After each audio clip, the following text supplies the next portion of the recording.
नमस्कार दोस्तों, आप सभी का स्टॉक इजी में स्वागत है। दोस्तों, आज हम बात करने वाले हैं यहाँ पे सिटी केमिकल इंडिया शेयर के बारे में, जो कि एक पैनी स्टॉक है। आप देख सकते हैं, हमेशा ही रिटेलर्स ऐसे स्टॉक में फंस जाते हैं। हमें समझ नहीं आता आपको ऐसे स्टॉक खरीदने ही क्यों है, जिसका कोई बिजनेस ही नहीं है। आप देखिए इनके प्रॉफिट एंड लॉस में क्या है। इनके यहाँ अगर स्टेटमेंट में आप देखें, इनके इनकम स्टेटमेंट में, तो इनका क्या बिजनेस है, इनका कुछ बिजनेस आपको दिख रहा है यहाँ पे।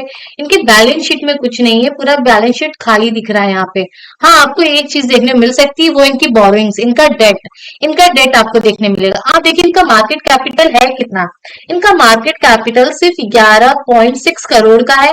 और उससे यहाँ पे देखिए कर्ज कितना ले रखा है, 7 करोड़ का इन्होंने कर्ज ले रखा है। ऐसे कोई बिजनेस चलता है? नहीं। हमेशा आप ध्यान रखिए कि कम से कम उनके जो यहाँ पे इनकम स्टेटमेंट है, जो उनका फाइनेंशियल स्टेटमेंट, वो हेल्दी रहना चाहिए। अगर आप इनके कैश फ्लो को देखें तो आप देख सकते हैं कि जो भी अर्निंग कर रहे हैं, वो भी यहाँ पे कैश में नहीं आ रहा है। इनका जो यहाँ पे अगर आप देखें, EBITDA मार्जिन देखिए, EBITDA देखिए, जो इनकी अर्निंग हो रही है वो क्या इनके कैश में कन्वर्ट हो रही है? नहीं हो रही है।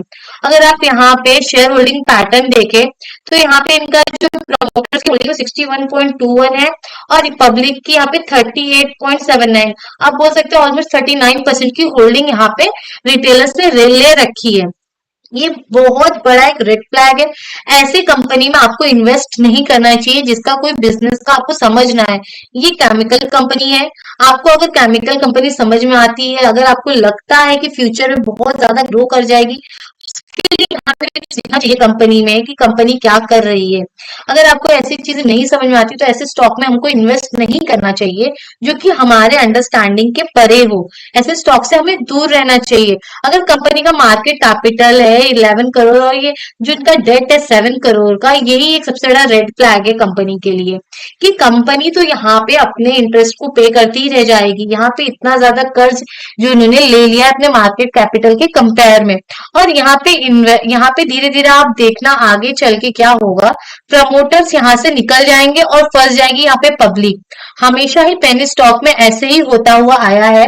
हमेशा हमने ऐसे देखा है कि प्रमोटर्स धीरे धीरे क्या करते हैं, यहाँ से निकल जाते हैं और यहाँ पे फंस जाते हैं पब्लिक। और अगर आपको देखना है तो आप इसके चार्ट को भी यहाँ पे देख सकते हैं कंपनी के। अगर आप देखें तो देखो किस तरह प्राइस कंटिन्यू नीचे गिरी है, का नाम तक नहीं ले रही है। वो यहाँ से अगर आप देखिए, जब इसका आईपीओ आया था, जब ये लिस्ट हुआ था, तब इसका प्राइस कितना था? अगर आप देखें यहाँ पे, इसका हाई था 70 रुपया, और आज रह गया 17 रुपया। ये कितना बड़ा डिसअपॉइंटमेंट चीज है कि कंपनी चला रहा है, उसके प्राइस का ये हाल हो गया है। और इसमें फर्स्ट कौन रहा? रिटेलर। रिटेलर्स हमेशा की तरफ फंस जाते हैं। अगर आप जब भी इन्वेस्ट करते हैं, आप कुछ चीजों को ध्यान में देख रख के आपको इन्वेस्ट करना चाहिए। पहला आप देख लीजिए तो कि उनका फाइनेंशियल स्ट्रेंथ क्या है, कंपनी आगे ग्रो कर पाएगी, जो उनका बिजनेस मॉडल है वो क्या है, क्या फ्यूचर में कंपनी को ग्रो करने के लिए उनके ग्रोथ ड्राइवर्स क्या हैं, क्या कंपनी फ्यूचर में ग्रोथ कर पाएगी कि नहीं कर पाएगी। फिर आपको देखना है कंपनी के रिस्क, कि ऐसे कौन कौन से रिस्क हैं जो फ्यूचर में कंपनी को हिट कर सकती है। ये कोई भी रिस्क ऐसा होगा तो फिर डायरेक्टली कहाँ पे हिट करेगी?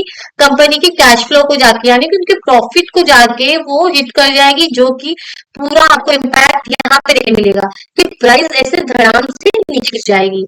तो हमेशा आप जब भी कोई भी शेयर में इन्वेस्ट करें, तो पहले आप ऐसा कोई बिजनेस ढूंढें जो कि आपको समझ में आए।